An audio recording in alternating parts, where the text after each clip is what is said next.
আমার এই কথাগুলির সমর্থনে কোরআনে কারীমের ভিতরে বলছেন নবী আপনি আমার কোরআনের প্রশংসা করে বলে দেন قُلْ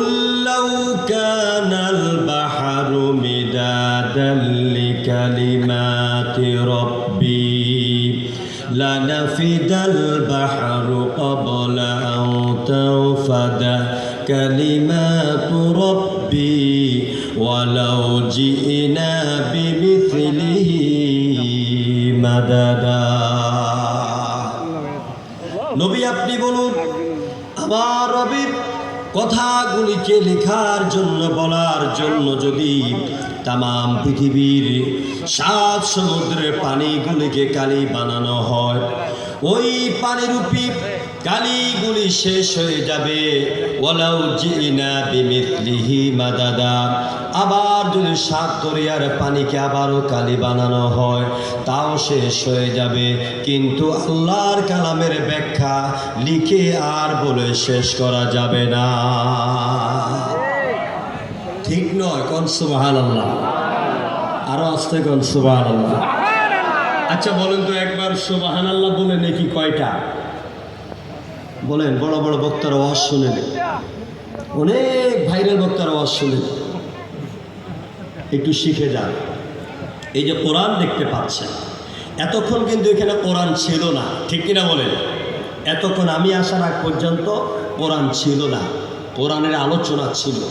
এখন কিন্তু কোরআন সরাসরি উপস্থিত আমি আসার আগ পর্যন্ত এই মঞ্চের যতটা মর্যাদা ছিল কোরআন আসার কারণে আল্লাহর আকাশের নিচে জামিনের উপরে এই মঞ্চে এই মাহফিলের মর্যাদা হাজার লাখ কোটি গুণে বাড়িয়ে দিয়েছেন কে সুতরাং এই কোরআন এর ফজিলতের ব্যাপারে আল্লাহ নবী কি বলছেন ক্বালান নবী সাল্লাল্লাহু আলাইহি ওয়াসাল্লাম মান ক্বারা হারফান মিন কিতাবিল্লাহি তাআলা ফালাহু আশার বিশ্ব নবী বলেছেন কোন মুমিন কোন মুমিনা এই কোরআনের উপর ঈমান আনার পরে যদি কোরআন থেকে একটা হরফ একটা লেটার একটা বর্ণ তেলাওয়াত করে বিনিময়ে ওর আমলনামায় আল্লাহ পাক